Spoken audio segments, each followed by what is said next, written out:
Hey, Jared here. Today I'm just sharing a few reasons why, including my number one reason why I like helping people to not binge eat. So, the short answer is enlightenment, and I'm coming to this realization because of a couple conversations I had over the past few days. When someone is committed to not binge eating, to healing, to growing, to becoming more aware of who they are as a person, living as their authentic self. And I get to join, I get to see, I get to share in that, I get to partake, I get to assist, advise, ask questions. That process fuels me up, it fires me up, it lightens me up. That's the reason why, the top reason why I love helping people to not binge eat. You know, if on the surface, it seems like binge eating, you're helping people with this dark problem, this socially stigmatized thing. And if you had told me 10 years ago, Jared, you're going to help people stop binge eating, I would have been, what? That is way too niche. That is way too specific. That is like, I would have never seen myself doing it. And I would have never seen myself enjoying it. Like when you think about helping people stop binge eating, it's almost like the image comes in your mind as like you're helping some person who's like decrepit or something. And like that's the stereotypical image. And honestly, that's kind of like the image that I came into this field with, was like I'm helping people who desperately need my help. But no. But no. No. No. No. The people who are making the biggest strides on stopping their binge eating, they're the heroes. They're doing the best work in the world. It's a metaphor for life. They're learning about their authentic selves. They're being true to their authentic self. They're courageously exploring their fears. Instead of just taking a shortcut, they're facing themselves. And that process of opening up, exploring your fears and uncertainties, there's a lot of uncertainty in binge eating. A lot of uncertainty when you give up dieting, when you give up some control, when you slow down in terms of weight loss, you go for a slower approach. There's so much fear there. And it takes tremendous courage, authenticity, clarity, and integrity of who you are to do this process. And the process of learning how to not binge eat transforms your whole life. That's why I say it's enlightenment. Like literally, when you decide to tackle this whole binge eating thing, it is it's a process that's going to shift every dimension of your life. Because you don't stop this thing, this out of control eating, this weird cycles, this chaotic confusion. You don't stop that without dramatically reorienting how you relate to yourself, how you love yourself.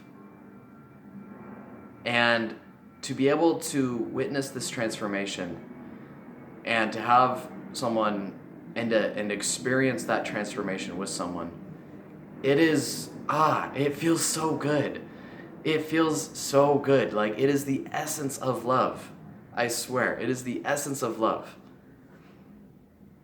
And during this process, something that's required of me personally is to go into my own being and my own experiences and memories and state what needs to be said. So let me go be a little more clear about this. If you do like this video, by the way, there's another one down below where I kind of talk about how to stop binge eating. Go ahead and like that, or check out that video. Go ahead and like this video. Really appreciate any support you're able to give. But these two conversations I had with women over the past weekend, one was at the library, and a woman came in, and like most people, she was looking to lose weight, and her thoughts about stopping binge eating were primarily about weight loss. And I understand that. I have compassion for that.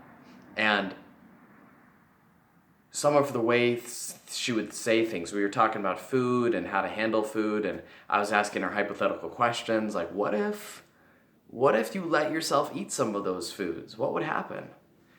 And, her response being, yeah, but then I wouldn't lose weight. And for me to then say, do you hear how you're saying, but then I won't lose weight? Do you hear the disconnection there? The tone of her voice, it was like, yeah, but then I wouldn't lose weight. It was disconnected. I'm not giving you the full story in the best way possible on this podcast, but I'll try to elaborate. We'd be talking about, okay, you're connected to your body. You want some food. What happens if you want some food? Well, I can't have it because then I wouldn't lose weight. So as this process of binge eating, as you overcome this, you learn to trust your body. You learn to trust that, yes, you might eat some sugary foods that you do desire, but if you let your desires be satisfied, you won't eat as much of those overall, and you'll eat more nutritious foods, and you'll take better care of yourself. And through this process of listening to your body, taking care of yourself, you might shed a few pounds. But that's easy to understand up here. When I'm actually asking, like this woman, could you see yourself mindfully eating some ice cream? She said, no, because then I wouldn't lose weight. When I'm able to go into the depths of my experience and call someone out, gently, compassionately say, that's a disconnection moment right now. Do you hear how you're disconnecting? Do you hear how you are making decisions based on an ideal body image, based on a projection and belief that you are not good enough the way you are, and that you have to lose weight in order to become good enough? Do you hear that? When you say, no, I can't eat blah, blah, blah, because then I wouldn't lose weight, all the life in your voice goes away. Do you hear that? And she said, yeah, I do hear that. And we kind of walked through this process again. Okay, so you want some ice cream. And let's say you mindfully let yourself eat ice cream. And you drop all these thoughts about weight loss. So pretend that the ice cream has 0 calories. And you're able to eat this ice cream. How do you feel? Guilty. She says, guilty. Says, okay, why do you feel guilty? Well, I shouldn't have eaten ice cream. Ice cream's a bad food. And we talked about that, and we said, okay, so, we started going through some more hypothetical scenarios, and she was able to understand that when she labels food as good or bad, she avoids the bad food, goes towards the good food, but then the bad food she develops cravings towards the bad food, and then she ends up eating it anyways. So we took away the guilt. We said, what if you let yourself eat the ice cream guilt-free? Again, no calories. Pretend after you eat it, it evaporates from your body. So you're just eating like air almost. That tastes like ice cream. Tastes like the best ice cream ever. What would you feel in your body after you eat the ice cream?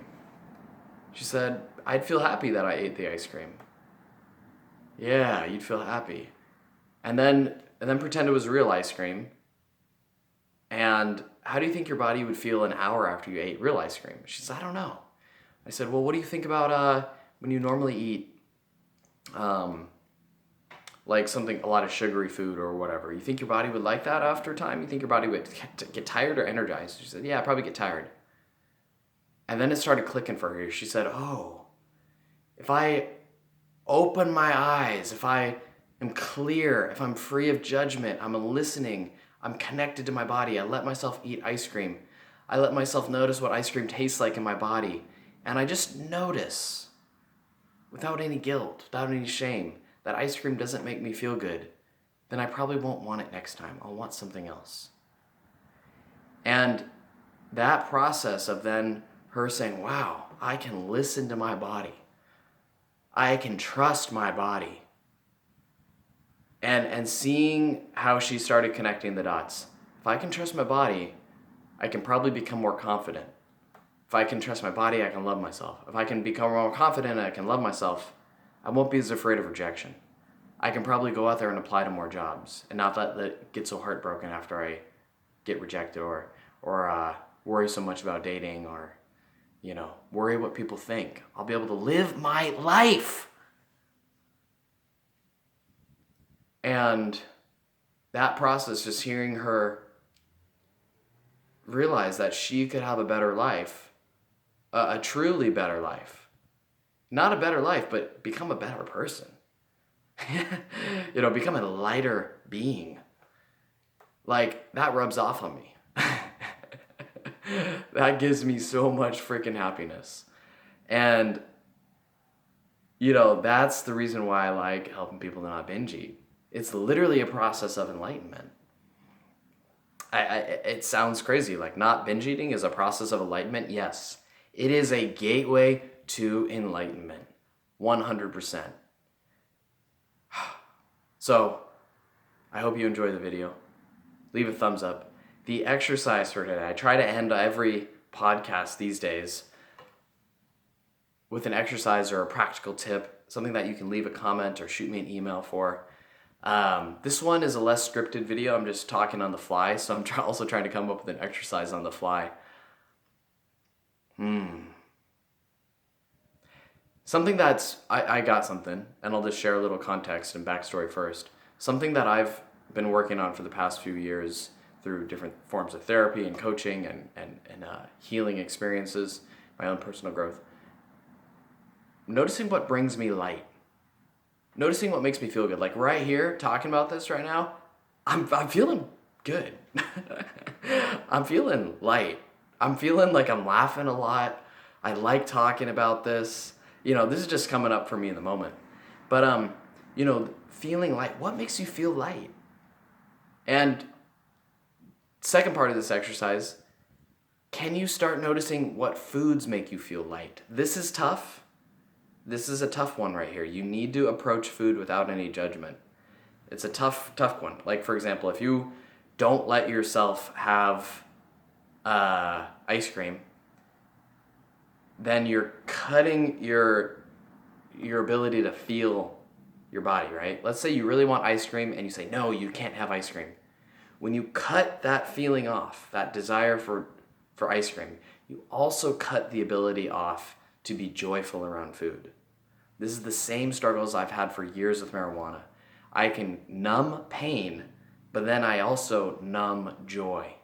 And joy and light and ease, these are the key indicators, and I mean emotional indicators. These are the emotional indicators of how we should live our life. What actions make us feel light? What foods make us feel light? If we cut off the pain, if we numb ourselves with food, if we prevent ourselves from eating what we don't want to eat, we can't pay attention to what makes us feel good. So, as I state this question, I'm also realizing that part of it is letting yourself try to have some foods. Like, don't worry about getting a ton of ice cream, right? Don't worry about getting the gallon of ice cream and eating all that ice cream. Don't worry about that. Just maybe have a little bit. Instead of saying, no ice cream, say a little bit. Notice what it makes it feel like. Maybe you get really excited. Notice the whole process, the eating process, how it feels in your stomach, how you feel an hour after. And notice what it feels like. Notice, does it make you feel light?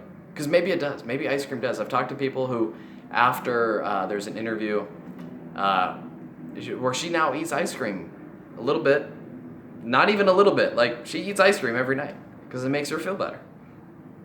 And she eats it in moderation. It's okay. There's not that fear there. There's not that restriction. And there's a lot more joy in her life because she's listening to what she wants. So, listen to what you want. Let me know what you find. Have a good one. Peace.